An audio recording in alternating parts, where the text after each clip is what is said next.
So our short story this week, we chose because it's an anniversary. This week was the 100th anniversary of the birth of Flannery O'Connor, a great American author, and she's probably best known for a short story called "A Good Man Is Hard to Find." Or is that true, Walter? I think that's true. Don't you think? Yeah, Flannery wrote a couple of short novels.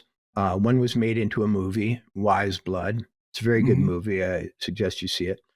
But it was her short stories that made her famous. And this one is considered her best. And, like any fandom argument, we can say, no, it's this one or that one that I find most distinctive or complex or interesting. But it certainly belongs among her very best. Not only that, it belongs among the very best short stories any American has ever written. Yeah, I mean, for a variety of reasons, right? Like, well, maybe we should just summarize it first before we get into the pluses and minuses of it. But it has everything you want in a great short story, and one that's distinctive to your country too. So yeah, let's. Do you want to do the summary? Sure. So it has one of the best first lines because it's just so stealthy and so ordinary, but it reveals everything that is to come. The grandmother didn't want to go to Florida. Now, right then, I flashed back, not somewhat traumatically, to my grandmother, who this woman turns out to resemble in many ways. The grandmother, in this case, who doesn't want to go to Florida, has a small family in, I think it's Georgia. And it feels like it might be South Carolina because of they're talking about driving through Georgia. Right. And there's an argument in the family. She wants to go see some of her connections in East Tennessee. And that's a very Southern word to say, I want to see some of my connections. We don't really say that up north in Minnesota, where I came from. It means relatives, but it also means sort of friends of relatives. Grandma just basically wants to go see her friends and people in her family rather than in her probably daughter-in-law's family. She has a son named Bailey. He's kind of a modern character. I forget what his job is, but he makes money. He's part of the modern South. But Grandma's part of the South that longs for the, broad porches and traditional social relationships and so on. And what year are we talking about here, Walter? 1953. Just after the war, just after World War II, which means in some of these rural places just after the Civil War. Right. And I'm not kidding. So just in 1953, just after the Civil War, which had occurred almost 100 years ago, they set out on this car trip. Now, it's very important that this is the story of a car trip, a long-distance car trip in 1953, because I can remember even in the mid-'60s when I was a little kid and had relatives like this in Ohio, setting out on the American road as a family with children was kind of perilous, somewhat scary prospect. We'd had all these movies in the 1950s about motorcycle gangs and small town bad guys and starting to get psycho killers at motels like Psycho. Of course, that came later, but. And then there was the real, the true story in Cold Blood. It was Charlie Starkweather was on the road, right? Exactly. One of the reasons the Holiday Inn chain became such a big deal in America was because motels were thought to be sort of places of disrepute and vice and crime and, maybe even disease. And they wanted a standardized lodging for the American station wagon family. But probably the movie Psycho single-handedly turned that into a super corporation. Right. But so 1953, it's a little edgy to get out there, and the grandma's a little afraid. And to get her way, and this is how she resembles my grandma Kirn, may she rest in peace. To get her way, she tries to scare the family by saying, if we go to Florida, that means we have to go through Georgia. And there's a killer on the loose down there called the Misfit. It's too dangerous to go down there. And she's not really scared. She just wants to get her way and go see her connections in East Tennessee. Okay, well, go ahead. Well, maybe you disagree, but no. I'm just saying that it's a theme in the story that she keeps bringing up, and some of the other members of the family, the paranoia about other sorts of folk, right, is a running. Yes. And that's what's most important about this grandmother. She's class conscious. It's quite clear that she doesn't belong to a very elevated class measured exactly or demographically. In fact, she's poor and she comes from the country and so on. But as I learned, with my family in Ohio and growing up in rural Minnesota, no one can make class distinctions like people on the lower end. Okay. One of the things we don't understand about America is that the biggest snobs are sometimes, the people living in the littlest houses, and they're snobs because they go to the First Baptist Church, not that other Baptist church. Right. Or, they drive a Buick rather than a Dodge or what it is. So the grandma has all these ways in which she is trying to convince, especially the little kids in the family. Now, the little kids in this family are familiar from like the Twilight Zone episode where the kid wants people to go out in the corn. They're little brats who speak their mind and are annoying and spoiled, and grandma doesn't like them much. No, but she uses them. Right. She uses them. Yeah. She's a matriarch who gets her way by trying to scare you, trying to play vulnerable or, be airy. At one point, she tells the kids about this man who once courted her when she was young, who was one of the first buyers of Coca-Cola stock. And, if she had married him, she'd be rich today. Right. Pretty much. Go ahead. I'm sorry. Yeah, you've reminded me that they actually, I think, are in Georgia, because at one point the kids say we should drive fast so we don't have to look at Georgia, and she says, it's I wouldn't talk about my native state that way if I were a little boy.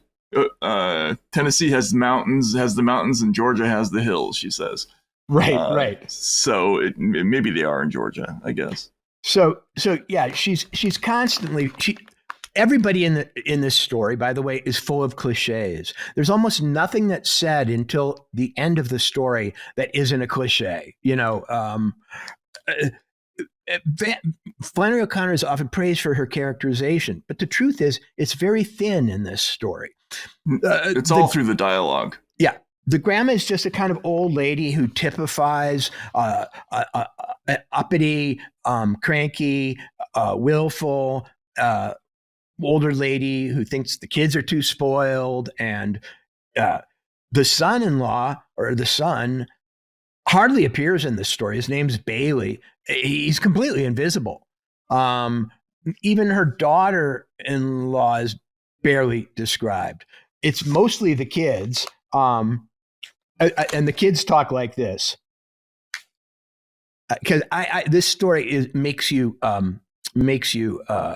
absolutely have to read it aloud.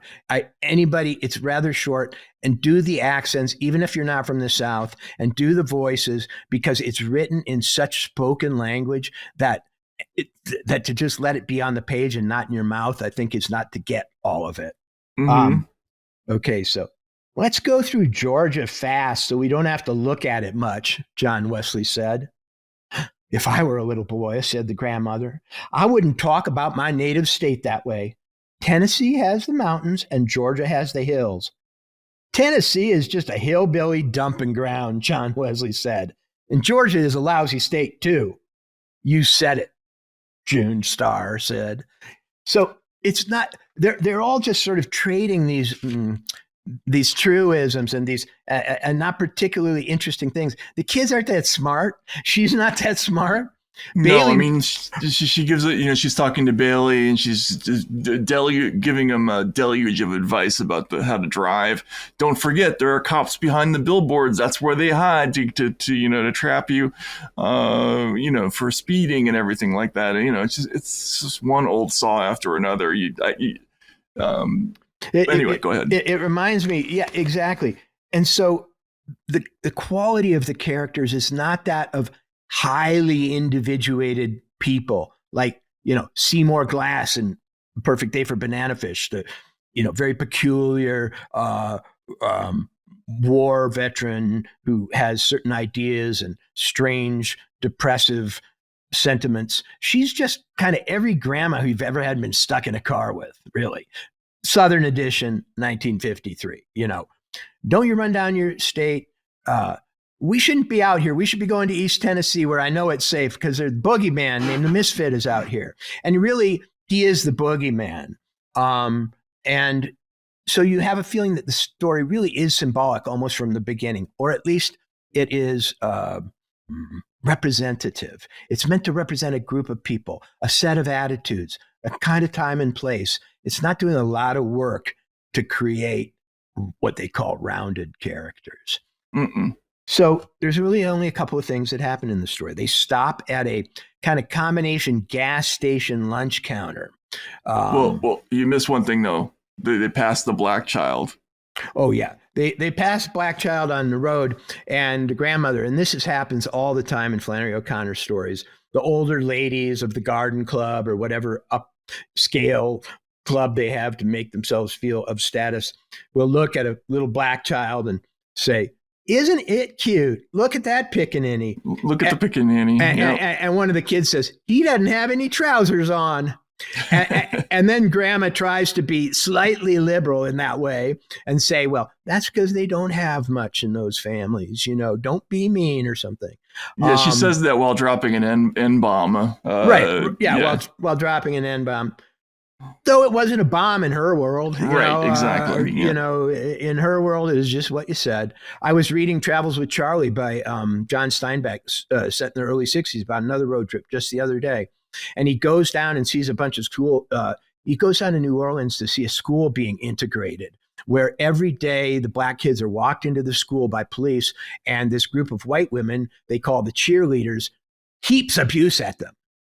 And every time Steinbeck stops for gas, he has a big black standard poodle with him. Remember, that's what Charlie is in Travels with Charlie.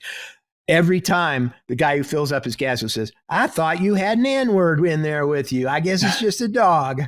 And Steinbeck says they hang on that word as though it's a lifesaver.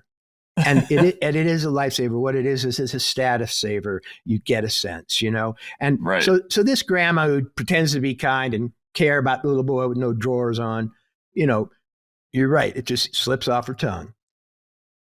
Anyway, she says, if I knew how to paint, I'd paint a picture of him. If I knew how to cast metal, I'd cast him in metal and put him on my lawn with a little ring in his mouth to tie my dog to.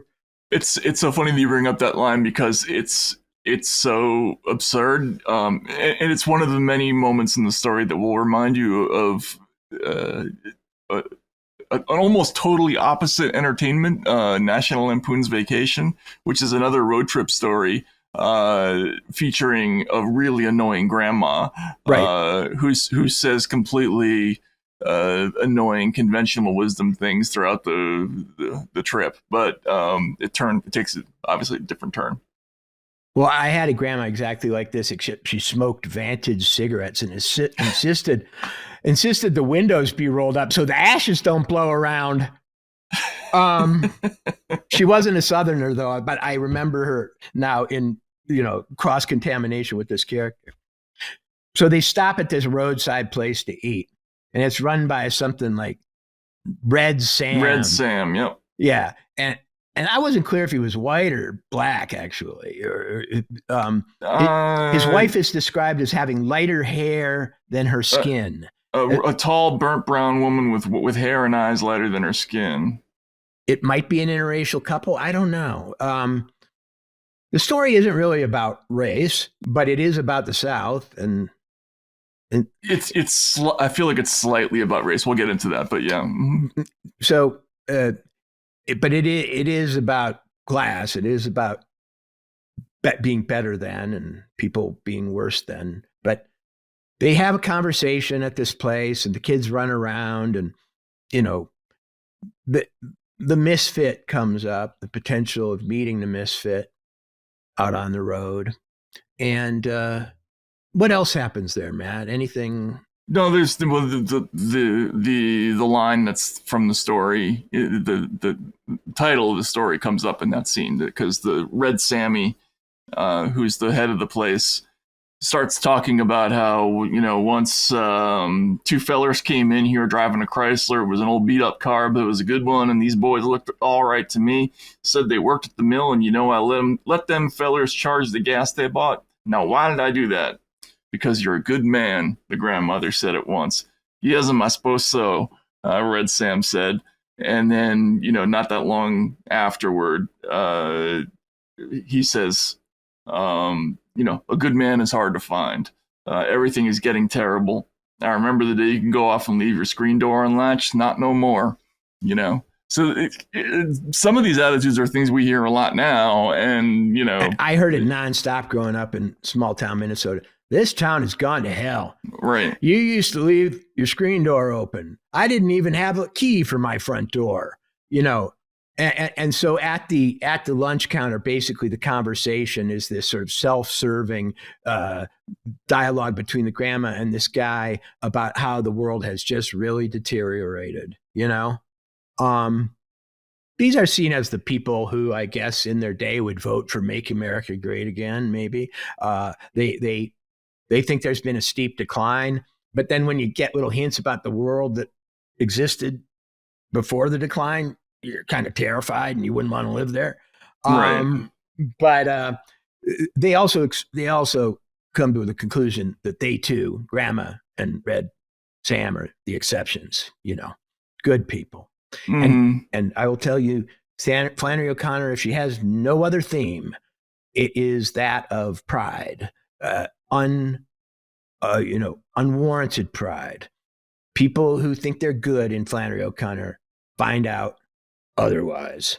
People who think they're bad in Flannery O'Connor just move along and keep doing it.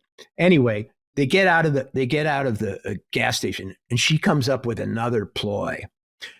She tells this story of having been entertained by this young man who would bring her a watermelon every day. That is what a in-demand debutante she was. She was able to stimulate a watermelon every day courtship from a guy who then bought Coca-Cola and got rich.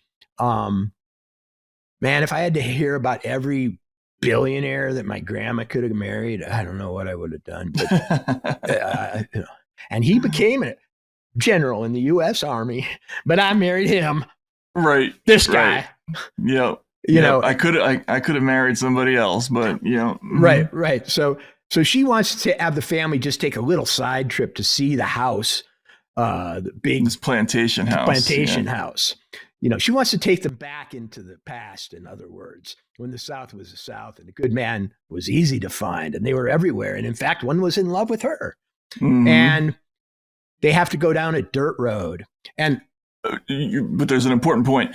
The plantation has silver that's hidden in it that Sherman's people didn't find. Oh, right. She says, this is the way that she attracts the kids. And it's not clear if it's a lie or what, but she tells them there is a false door in this house, a false panel that can be moved, behind which is hidden a hoard of silver that Sherman, on his destructive march through Georgia, didn't find. I mean, as you point out, right after the Civil War. Right after the Civil War. Yeah, 1953. And so the boy is very tempted. And at this point, we see a little glimmer of the devil in the boy. She says, of course, we can't go in the house because there's going to be people there. He says, but I can go around through the back. I can go through the backyard and get in through a window, Grandma.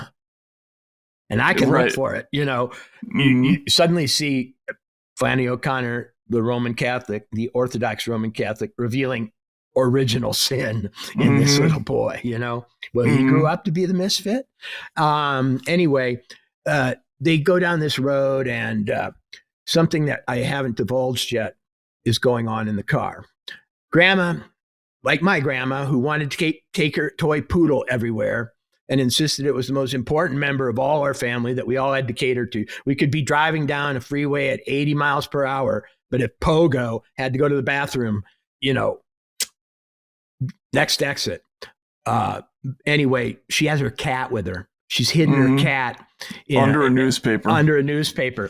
And the cat gets out and jumps on the shoulder of the driver, Bailey. Well, wait, again, you've forgotten important. I'm sorry, Walter. You go ahead. So the key line in the story is that she remembers something horrible, and they don't tell you what it is. And she's so startled that she basically moves the newspaper off, that lets the cat out. I mean, it's literally letting the cat out of the bag, right? Right. Yeah. And that causes.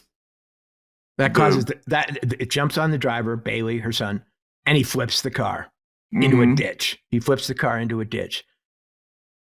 As she remembers that, the house is actually in East Tennessee, not Georgia. She had it wrong. And that is done in a very skillful way. Like she remembers something horrible. Then you're told about this car crash, and which is shocking. And only after that do they tell you that the thing that she remembered is that the house is actually in Tennessee. Because even though the story is in what they call the third person and it refers to everybody, he, she, and so on, it's really riding the shoulder of the grandmother. Absolutely. It is her opinion of things, what she thinks is important, her feelings, her stream of thoughts that we are closest to. Another one, when I say these were all truisms that, before we get to this more climactic part of the story, that I think reminds me of today is, the old lady said that in her opinion, Europe was entirely to blame for the way for the way this country is now. I know. I was embarrassed reading that. I was like, oh my God. Yeah. 70 years ago, blaming Europe. But so just as you can go back to the Great Gatsby in the 1920s, and the big argument is about immigration. So everything old is new again. They're sitting there in the ditch. Their car is flipped.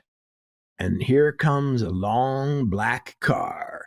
And anybody who's ever heard a Johnny Cash song, I know, or an Elvis song, knows what those long black limousines are. That's the car that the devil rides in. Right. And you really do enjoy, at this point, the sort of archetypal fairy tale symbolic level of the story, because you're not in real suspense ever about what's going to happen in this story. You know the misfit's coming, just like you know that if there's a giant that lives outside of town in a Grimm's fairy tale, you're going to end up meeting the giant. You expect no less. Well, the misfit is the crossed pistols on the wall at the beginning of the Chekhov play. Absolutely. He must come out. He's the cave you must never visit. Well, here comes the misfit, wandering down off the road with his two buddies. Now, he's described in an interesting way. He has these two henchmen with him, and they both have guns, and they're dressed in a funny way. But the misfit has no shirt on, and he's described as having too tight blue jeans. Now, too tight blue jeans to Flannery O'Connor, who never married, was probably a virgin, and had, I believe, MS. She died very young. She's kind of the Buddy Holly of American literature, in the sense that, he died in a plane crash, but she died very young, at the top of her game, around 40 years old, I believe. Anyway, here comes a misfit, and he's got too tight pants. To Flannery O'Connor and to the old lady who's basically registering that means too tight around the groin, as far as I'm concerned. You know what I mean? And no shirt. And he comes wandering up, holding a black hat and a gun. Holding the black hat and the gun. And he comes right up to her. And of course, she says, "You're the misfit." He says, I wish you hadn't noticed that. Things would have gone a lot better for you if it hadn't, Mm-hmm. And Mm-hmm.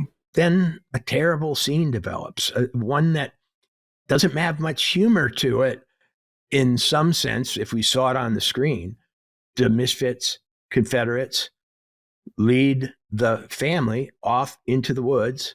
First, the father and the son, then the mother and the daughter.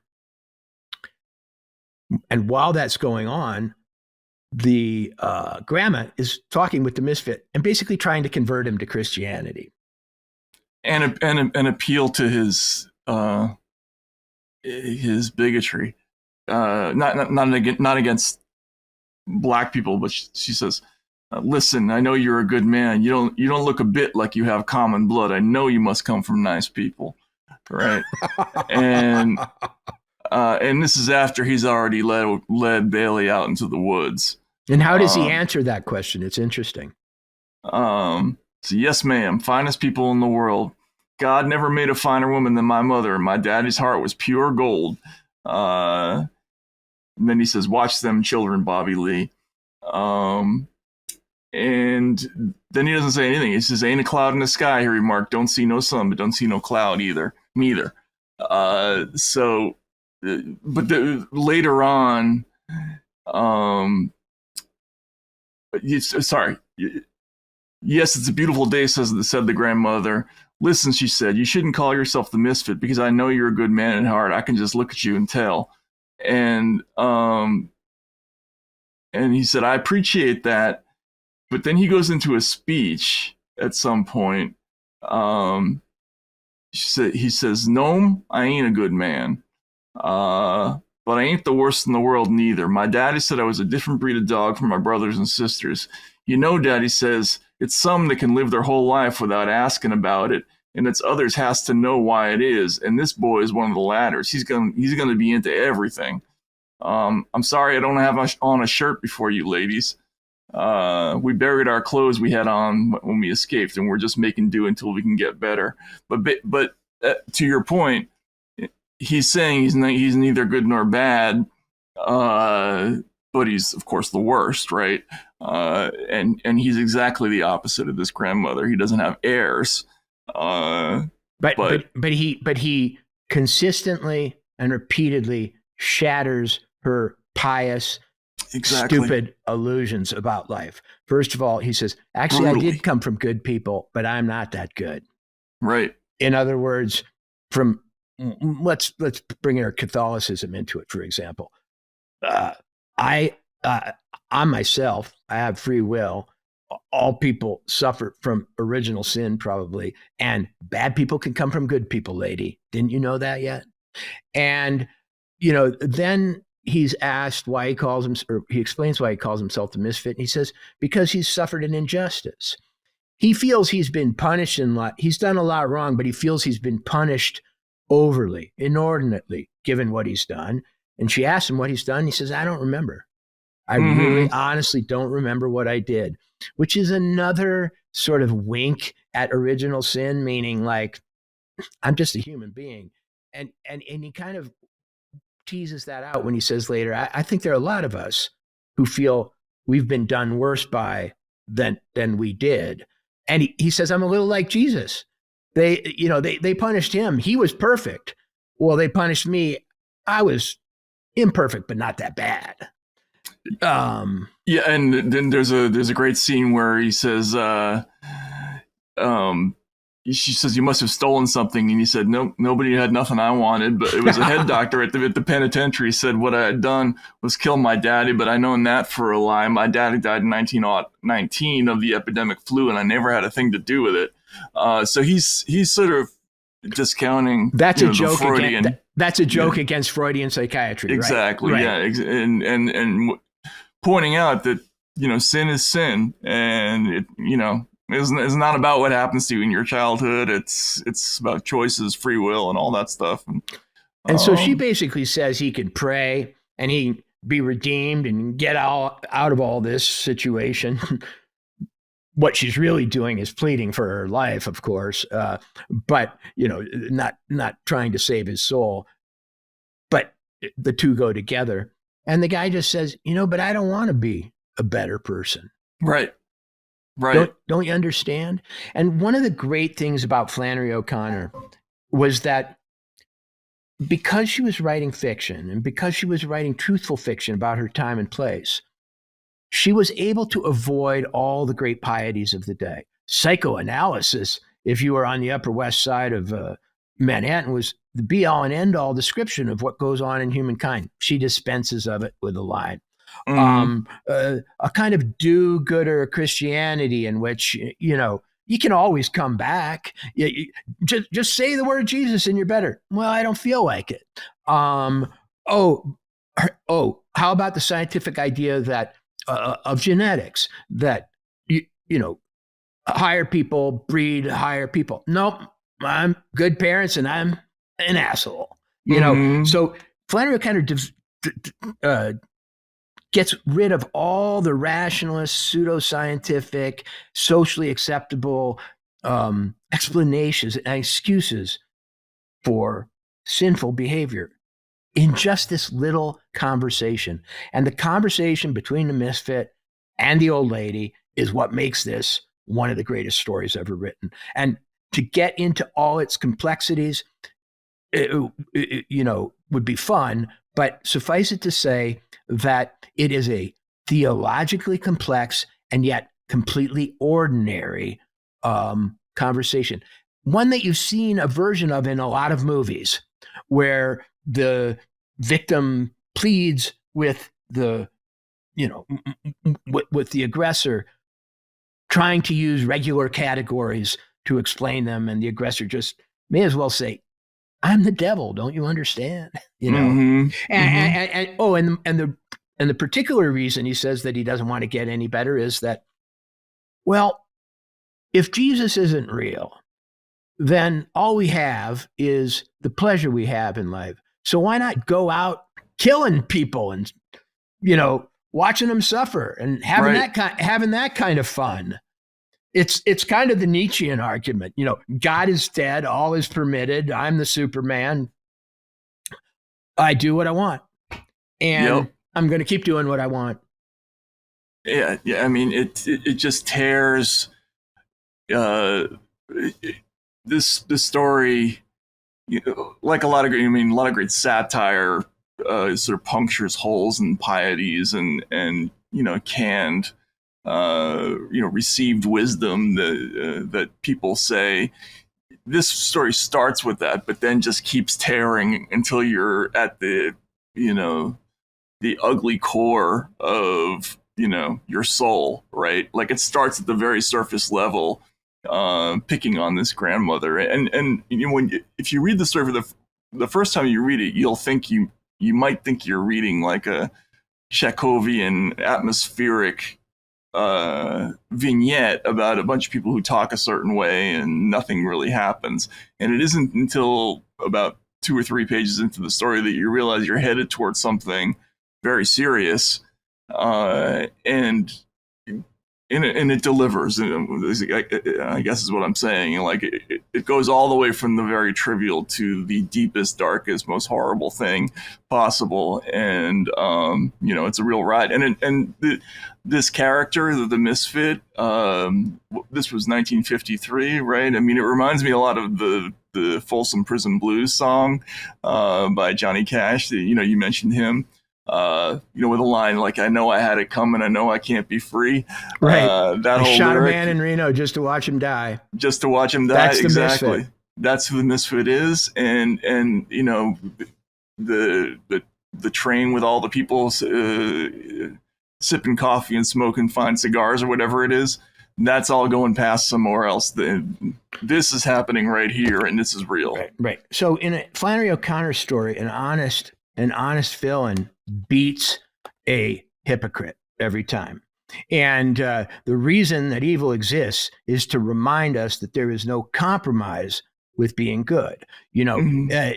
Don't be a Christian because you go to church on Sunday and you dress up and people admire you for it. Don't be a Christian because you think you can reform other people. And one of the reasons that she flew in the face of the sort of liberal crowd that she hung with, because Flannery O'Connor despite being a Georgia girl who lived mostly in a farmhouse with her mom and, was lame in a lot of ways, she did mix with the New York literary crowd, and she went to Yaddo, the upstate New York writers' colony, and so on. She was friends with Robert Lowell, the poet. But she, unlike most of them, would not have any of this reform business. When you read Flannery O'Connor, you're reading a kind of nun, the strictest nun you've ever met, except she's a country girl from down south. And what she's telling you is there's one way. Mm-hmm. She famously, one of her famous quotes, theological quotes, was someone said, well, the resurrection, Jesus coming back to life, that didn't happen. It's a symbol. And she said, well, if it's a symbol, then to hell with it. She believes. She's uncompromising. There's no way. And and as I say, she's always much harsher to the people who are hypocritical do-gooders.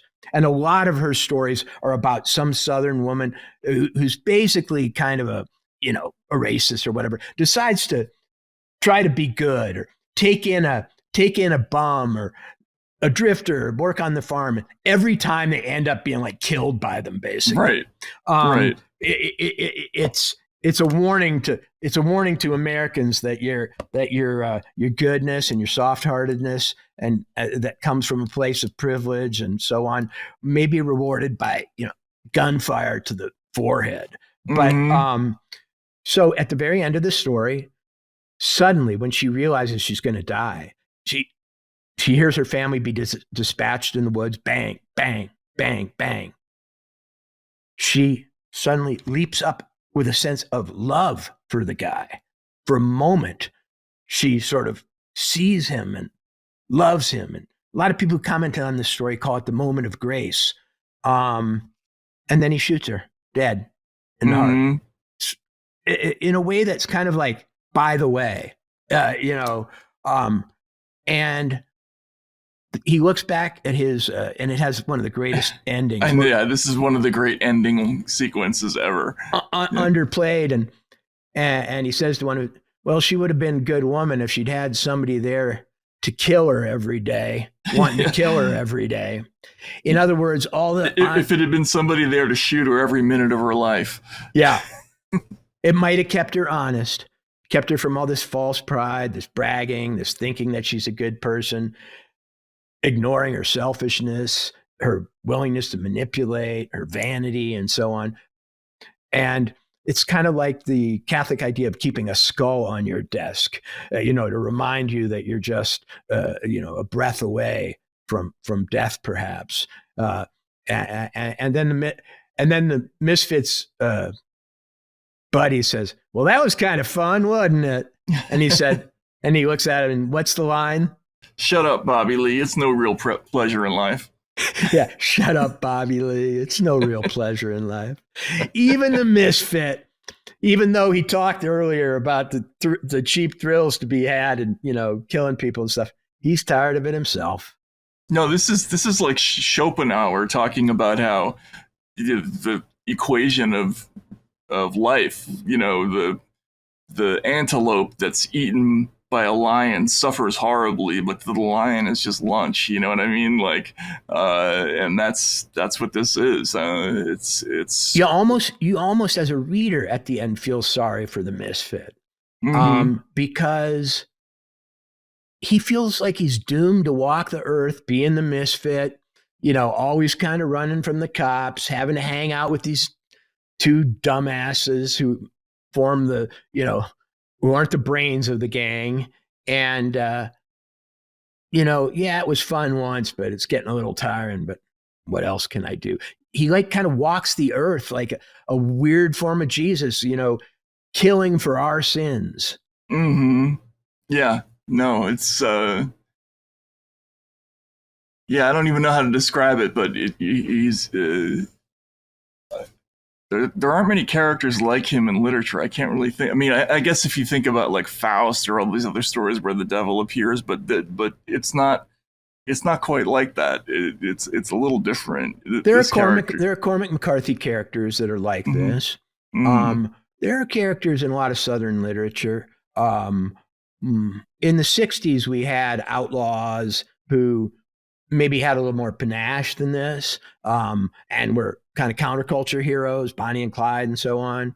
But just this kind of lumbering, slightly uncomfortable guy with these two dumb henchmen going along, just having to get by, killing people, kind of enjoying it, but getting old.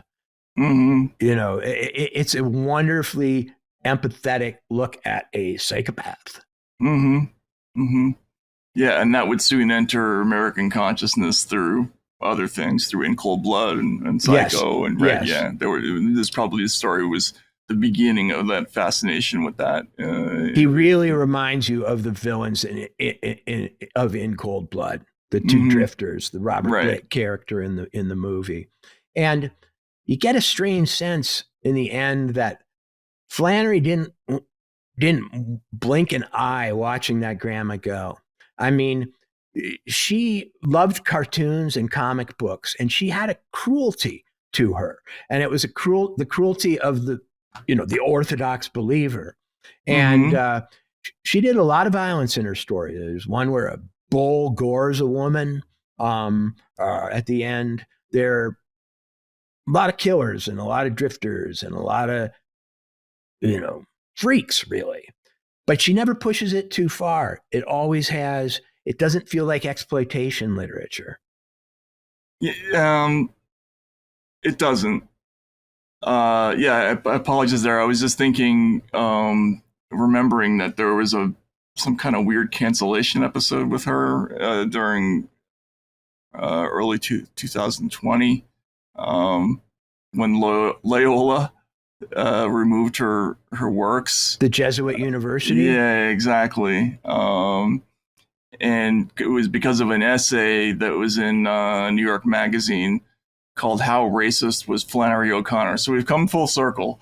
We started with the NPR's obsession with racism and ended with New Yorker, which is functionally the same thing, right? It's just that in print. I don't know what the charge was. It had something to do with their letters or something like that, but it doesn't matter. A lot of writers, I don't really care what they're like in real life. They span the spectrum. Can I give you a list of great racist writers? We don't have time for it, I'm afraid. Right, exactly. And certainly those who have been accused of it, and writers who didn't like women, and writers who had this or that other they're appalling characters who writers ever. Can I tell you a secret about great writers? I've had the privilege of meeting a few in my life. Mm-hmm. They're not writers because they're great people. They're often writers because they're working out a problem. Sometimes it's like a flat psychiatric problem. Sometimes it's because they're not of their time and place. But the romance of the writer as a sort of, savior figure who's modeling right action should never have come about, because the truth is the opposite. But whatever Flannery's sins, she found a way to write some great literature about humanity's sins that reminds us all that we're less than we think. So if she had been writing some kind of like celebration of the Southern gentleman and belle and the superiority of its culture and that so on, but she didn't. It's brutal commentary, but it's also kind of gorgeously American. The prose, right? I think she's an incredibly fluid writer. The dialogue is beautiful and completely pitch perfect. Even more so than something like To Kill a Mockingbird. Like, these characters sound, I believe it more when I read the slang in the story. What's interesting about culture is that the enemy of culture, of course, is Puritanism. And there have been times throughout history when, for various reasons, It happened around in Elizabethan England. Plato talked about it. We've decided that culture, that literature, that drama is too dangerous. It's not censorship about COVID or Russiagate. That's one thing. But there have been times when they thought, we can't afford the arts because it reveals too many flaws in humanity. It even sometimes makes them glamorous. Makes the villains feel like people we want to emulate. We'd rather hang out with them. Well, absolutely. This was just at the beginning of the period when they began wrestling with exactly how much of the rock star's body to show on television, right?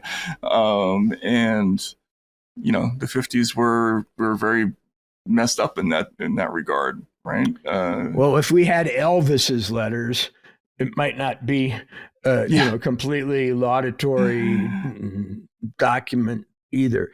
We do have Flannery's letters, and I urge people to read them. She really is one of the most significant 20th century writers in America, mostly because she's great, but partly because she has biography like no other. She was chronically ill. She was a single woman. She was well educated. She went to the University of Iowa's famous writers program. She knew many other writers, and she was part of the intellectual life of her time. But she did really challenge so many of the emerging sort of social pieties of our time with this hardcore Catholic orthodoxy. And in those letters, there is a young man who writes her about Catholicism, and he's an old friend of mine. He's a poet named Alfred Kirn. As a young man, he wrote letters to her basically about religion and faith, and she wrote him back. And he was just a guy, and those letters are just so touching. Here was also a person, I think, Flannery, without vanity, whatever else she was. She saw her art as a sacred project. Well, a lot of writers, I think you're correct in saying that a lot of writers are working something out in their work, and it's their religion and their salvation. And it's rare when it lines up with your actual religion. I think usually when writers dabble in religion, it tends to mark a decline in quality of their actual writing, like with Tolstoy, or even Graham Greene is another one who I thought, kind of like went in a weird direction. But not with her. I think she was true to herself, and this was just part of her, and this story is like kind of the ultimate expression of what she was about. So, well, because of her illness, which was a fatal illness and incurable, she did live like someone who had someone there to kill her every day. Mm-hmm. And I don't think that can be discarded. Her ferocity might have been a reflection of nature's and biology's ferocity toward her. What's amazing is this 100th anniversary happened this week. I don't think I've seen the 100th anniversary of a writer so widely celebrated on social media since there was social media. I mean, there was a small movie made about her last year. Ethan Hawke, his daughter, starred in it as Flannery O'Connor. It had a little bit of a circulation, but this woman's beloved, and she's beloved for the right reasons. Sometimes writers are loved because of their message. Well, Flannery O'Connor isn't loved for her message. It's harsh. We can hardly live up to it. She's loved because she portrayed in an amusing, accessible, stylishly unsparing, stylish and unsparing way, a part of America that was going through a lot of weird change, the pre-civil rights South. No, great story, and great call to have us read it this week. And thanks everybody for hanging out with us and reading this one. If you haven't read it yet, definitely go do it. It's if you haven't read it since high school, it's not